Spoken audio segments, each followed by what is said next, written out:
Dostlar sabahınız xeyir. Yenə kofemizi aldıq. Sizlərlə bərabər bir mövzuya değinib bir mövzu üzərindən ə, diskussiya eləyəcəyik. Bu mövzu haqqında əlimizdən gəldiyi qədər fikirlərimizi paylaşacağıq. Açığı bu mövzu haqqında bizim sahə ilə əlaqəsi varmı? Qismən var. Deyək ki, birə-bir bizim sahə ilə əlaqəsi yoxdur, amma necə bizim sahə ilə yeni girən kitlə üçün və ya kripto topluluğu üçün bunun bir önəmi varmı bilmirəm. Bəlkə də yoxdur. Amma deyəcəyim bəzi insanların ağlında böyük şeylər formalaşdıracaq, böyük fikirlər formalaşdıracaq, insanların düşüncə tərzində dəyişikliklərə gedəcək. Belə bir kontent görməmişəm. Artıq Azərbaycan tərəfində bu şəkil kontentlər də çəkməyə hazırlaşıram. Bəlkə istifadə eləmədiyim digər kanalımı bu şəkil kontentlər üçün istifadə eləyəcəm və bu ilk video olacaq. O yüzden siz də fikirlərinizi bildirsəniz çox xoşbəxt olaram ki, bununla bağlı sizin düşüncələriniz nədir? Bu şəkil kontentlər çəkməyə dəyərmi? Bu yolda nələr eləməyə dəyərmi? Dostlar, məsələmiz borcdur. Yəni bizim hal-hazırdakı cəmiyyətdə olan düşüncə tərzinə, algıya görə borc çox böyük problemdir. Çox böyük neqativ durumdur. Yəni borclu olmaqdan qorxuruq. Yəni cəmiyyət olaraq borclu olmaqdan qorxuruq. Bəs bu niyə belədir? Həqiqətən bu doğru bir yanaşmadırmı? Borclu olmaq pis bir şeydirmi? Borclu olmaqdan qorxmalıyıqmı? Buna baxmamız üçün önəmli olan borcun hansı yolla və nə üçün istifadə olunduğudur dostlar. Bizim cəmiyyətdə borc niyə alınır? Biz borc alırıq ki, maşın alaq. Biz borc alırıq ki, telefon alaq. Biz borc alırıq ki, paltar alaq. Borc alırıq ki, bahalı səyahətlər eləyək. Borc alırıq ki, özümüzü kimdənsə üstün göstərək. Yəni bizdə borc alma məntiqi nəyisə iş qurmaq üçün və ya nəyəsə yatırım eləmək üçün deyil ki, e, məsələ burdadır ki, yatırım eləmək üçün almış olsaq belə yatırımı doğru bir şəkildə eləməmək məsələsi var. Bugün bunun üzərindən değinəcəm və bu haqda qısa bir kiçik bir araşdırmam var. Ona görə onları sizinlə paylaşacağım. Bildiyiniz kimi borcla böyük sərvətlər qazanan böyük insanlar var. Buna ən bariz misalı, ən gözəl nümunəsi Varlı Ata Kasıb Ata kitabını zaten çoxunuz bilirsiniz. Onun yazarı Robert Kiyosaki var ki, bu insan borcla nələr eləyib zaten çoxunuz bilirsiniz. Belə istəsəniz araşdırıb buna da baxa bilərsiniz. Adamın borcla elədiyi işlərə. Amma borcu səmərəli istifadə etmək üçün nə etməliyik? Dostlar, bizim insanlar borcu alanda az önce de dediğim gibi ağılsız şeyləri yatırım eləyərək və ya kimlərdənsə üstün görünmək üçün sadəcə dəbdəbəli və ya müvəqqəti bir həvəslərin dalınca borc alaraq ona istifadə edirlər. Və ya yemək və ya paltar və ya başqa şeylər. Məsələn, bizim ölkədə alınan borcların %90 oranına baxsaq, kartlarla alınan borclardır ki, bunların əksəriyyəti ya maşın üçün alınıb və ya yemək üçün alınıb və ya paltar üçün alınıb kart borclarının əksəriyyəti. Yəni və ya harasa gəzmək üçün, səyahət üçün. Qismən bir kütlə var ki, ev üçün alırlar, ev yatırım eləyirlər. Bəzi bir kütlə var ki, öz evin inşa eləmək üçün götürür bunu. Burada ikili bir düşüncə var. Öz evin inşa eləmək üçün götürülən borc. Öz evi inşa eləmək üçün borc götürmək okey. Əgər əlavə gəlirin varsa və bunu qısa bir zamanda bərpa edə bilirsənsə, ödəyə bilirsənsə, belə də aktiv gəlirə sahibsənsə, bu normal bir haldır və bu edilə bilər. Amma bunun sənə geri dönüşü və bundan qazancın nə qədər olacaq? Qısa vadəli olmayacaq. Bəlkə elədiyin yatırımın gələcək dövrü üçün qazancı artacaq. Çünki ev elə bir şeydir ki, bu bizdə nətər gedir bilmirəm. Türklərdə qeyri-mənkul gedir. Bunların dövrə görə qiymət artımları çox yüksək olur. Amma əsas məsələ alınıb özü-özünə qazanc verən yatırımlardır. Yəni alırsınız, özü-özünü bərpa eləyir, özü-özünü qazanc əldə eləyir. Buna sizə bir belə örnək göstərim borcla bağlı.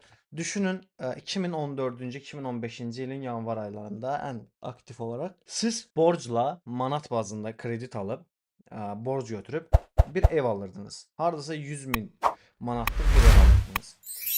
Həmin dövrdə də, həmin tarixdə də dolların bizim manatla nisbəti 78 sent idi. Yəni bizim 1 manat 78 sent dolların qarşılığına təqabül eləyirdi. Və bu adam manatla aldığı üçün pulu, manat qarşısında dollar dəyəri nisbətinə baxırıq. Adam əgər Bakıda deyək 100 min kredit götürərək bir ev alır, düşünün bunu. Və adam deyək ki, fevralın o 2014-ün oktyabrında bir ev alır 100 min manata və bu evi kiraya verir, özü üçün almır. və deyək ki, bu evi kirayəyə verir. Həmin tarixlərdə kirayə haqları nə qədərdir? Deyək 200-300 manat təqribən. Sadəcə 3-4 ay sonra dollar manat qarşılığında çox böyük dəyər qazanır. Hardasa 1 manat 0,4. Yəni manatın artıq üstünə aşır. Yəni 1 dollar 1 manat 0,4-ə gəlib çıxır.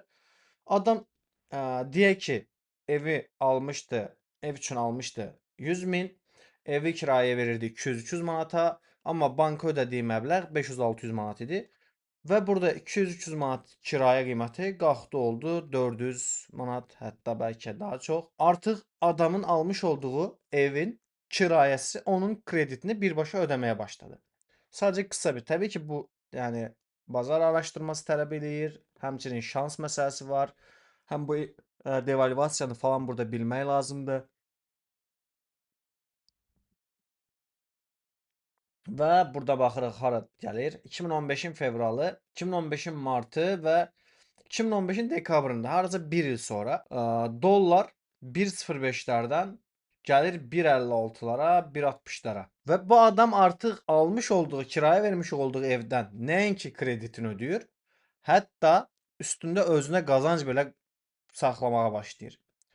Yəni və evin dəyərini heç danışmıram. Çünki manat qarşılığında almış olduğu üçün, dollarda manat qarşılığında dəyər qazanmış olduğu üçün evin dəyəri qalxsa belə, manat dəyər itirsə belə, artıq evin dəyəri qalxır, bazarda bu kirayə falan olaylarının dəyəri qalxır və bu durumda adamın yatırımı, almış olduğu o borcu çox böyük kara çevirir. Və bunu S&P 500 yatırımı bizim işlə S&P 500 yatırımı da eləmiş olsaydı 10 min dollarlıq həmin dövrdə o adam, həmin 10 min dollar hal-hazırda 40-45 min, 50 min dollar məbləğində pul eləyirdi S&P 500 yatırımı ilə.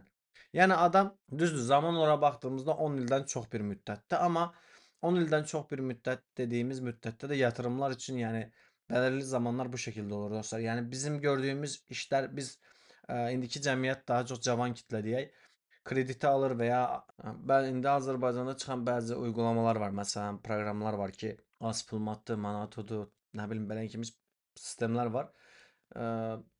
Gənclər gedir buradan pul götürür, bununla nə bilim kazino oynayır, nə bilim bununla Kapsent yazır, bununla kriptoda kaldıraca girir. Yəni belə şəkil.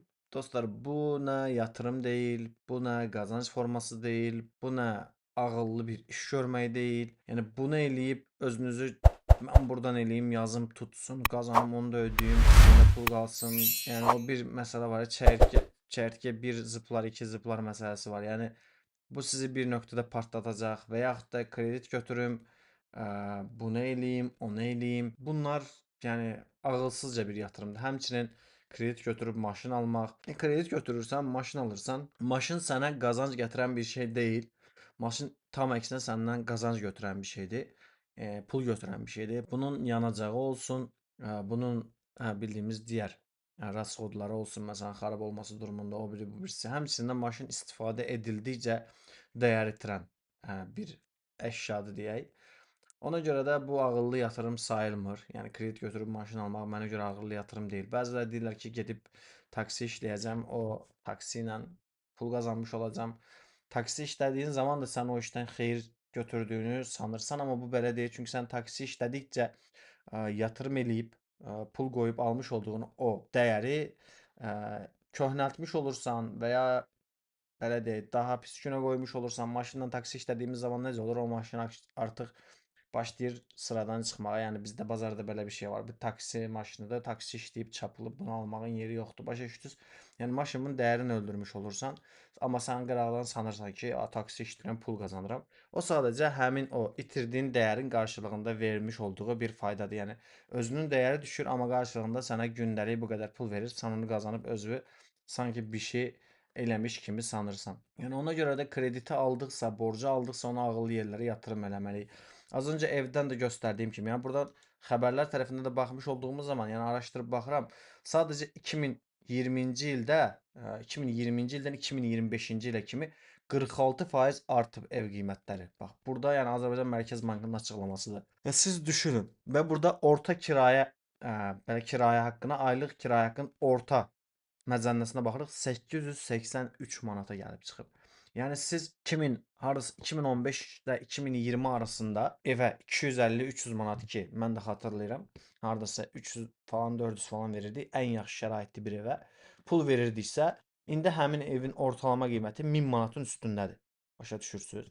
Və baxdığımız zaman orta aylıq kirayə haqqı 883 manata gəlib çıxıb. Bu 2025-ci ilin statistikasıdır. Və indi siz 200-300 manata kirayə verdiyiniz, 500-600 manat da aylıq kredit ödədiyiniz bir ev almış olsaydınız o tarixdə, artıq eviniz öz kirayəsini ödəməyə başlamışdı. Hətta sizə belə fayda eləyə bilərdi. Bu da çünki niyə manat devalvasiya yaşayır, manat dəyər itirir, dollar dəyər qazanır və dolların dəyər qazandığı ortamda dollar bazlı yatırımlar, yəni dollar enteqre edilən yatırımlar çox böyük karlar eləyir. Həmçinin buna qeyri-menkul yatırımları, məsələn, xarici yatırımlar dollarla gəlir əldə eləyəcək, S&P 500 falan kimi. Bunlar həqiqətən də insanlara böyük fayda sağlamış olur. Burada önəmli nüans odur ki, krediti götürdüyünüz zaman kreditlə elədiyiniz yatırımın sizə qazanc gətirməsi. Yəni sən %10'luq bir kredit götürürsənsə, %10'luq bir kredit ödəyirsənsə, faiz ödəyirsənsə, ən azı %20, %30'luq bir gətiriyə sahib olmalıdır ki, sən o elədiyin riskə, elədiyin o ə, əziyyətə dəysin deyə. Çünki aldığın krediti, elədiyin yatırım ödəyə bilmirsə, heç olmasa başa-baş ödəyib, gələcəkdə sənə qalmaq şərti ilə hal-hazırda başa-baş ödəyib, səni durumdan çıxara bilmirsə, artıq bu məncə ağılsız bir borclanmaq, ağılsız bir yatırım sayılır. Həmçinin kirayəni qoyuram qırağa. Bakıda ev qiymətləri. Yəni bu 2023-cü ilin, 2023-cü ilin, 2024-cü ilin veriləridir belə deyək, bizə gəlib çatan. 16% ev qiymətlərində bahalaşma var.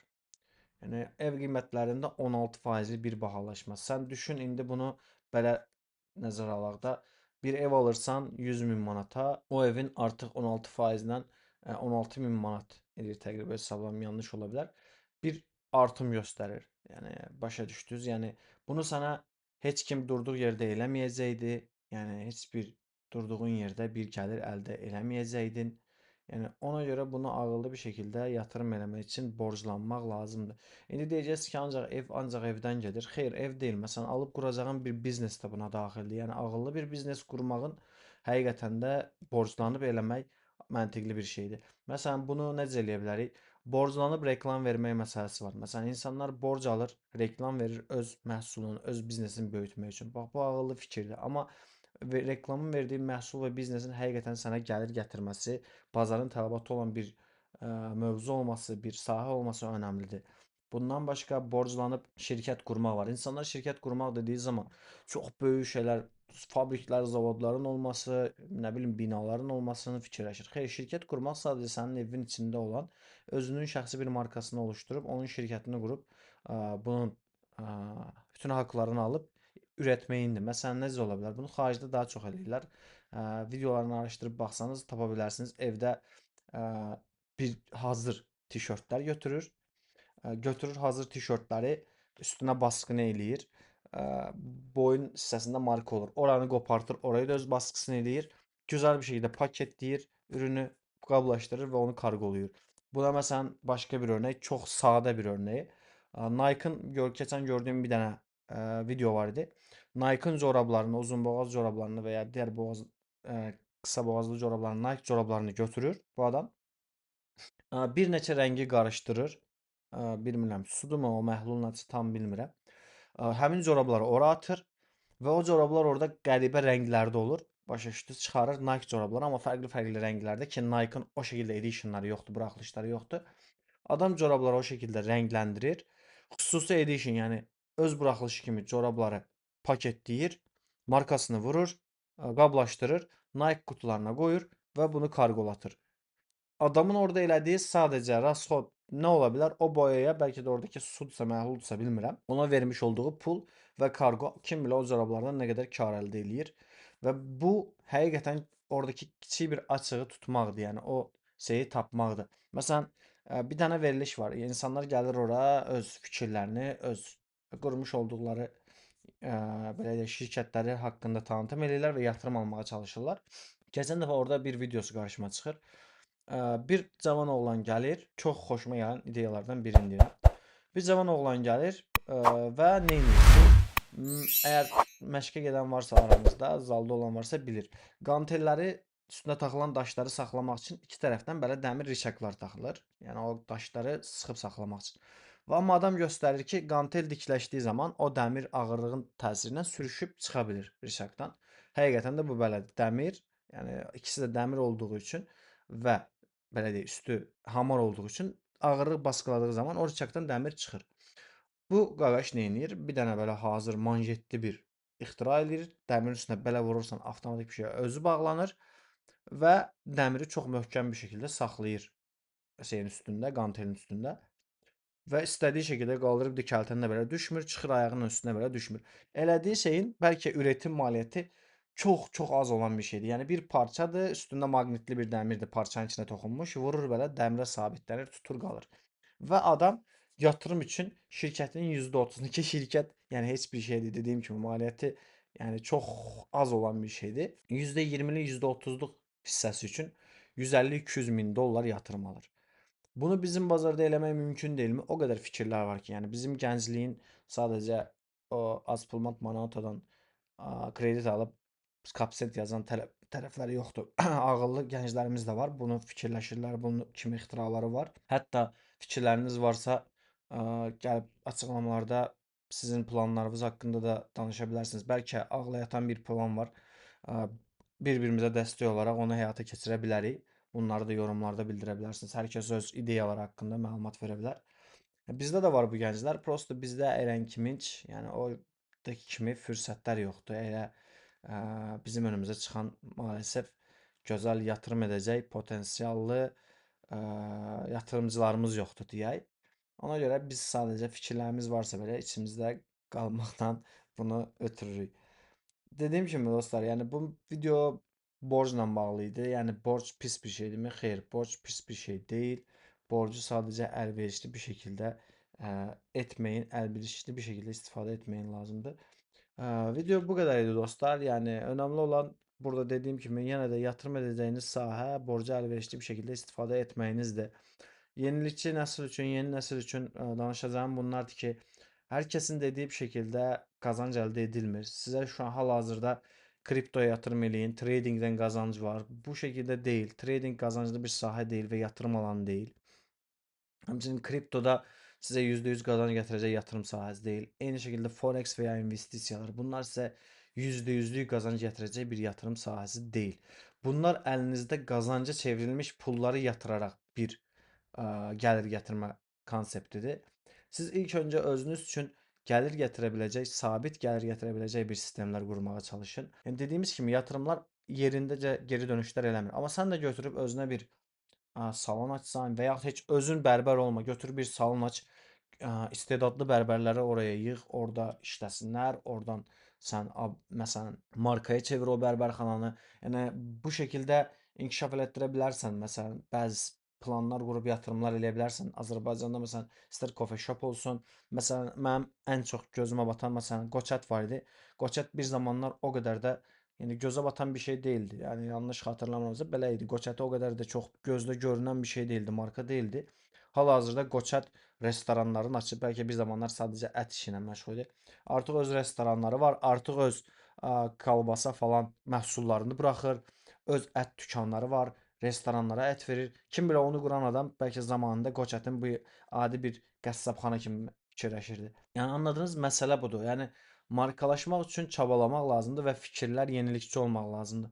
Ay arxanda falan kəs olmalıdır, ay feşman. Okey, bu fikirlə razıyam. Arxanda falan kəs olmalıdır. Belə bizdə bu inkişaf eləməyə qoymurlar falan. Amma sən çabalamalısan. Yəni çabaladıkca bir şeylər əldə eləmək mümkündür. Və belə deyək, networking önəmlidir. Yəni arxanda bir şeylər, arxanda kimsə olmalıdırdan daha çox arxana kimsə almağı bacar. Yəni buna networking deyirik. Oturub arxamda heç kim yox deyib gözləməkdənsə kimlərsə arxana almaq üçün networking elə, kimlərləsə əlaqələr qurmağa çalış. Yəni bunu eləmək lazımdır. Bu videomuz bu qədər olsun dostlar. Özünüzdən müğayət olun. Ağlıma gəldi deyə danışdım. Bu videonu sizlər üçün paylaşdım. İnşallah diğer konseptlerden tekrardan devam edeceğiz. Özünüzdən müğayət olun. Allah amanda hər kəsə bol qazanclar nəsib edirəm. Diğer videolarda görüşərik. Videoyu bəyənməyi, kanala abunə olmağı da unutmayın tekrardan.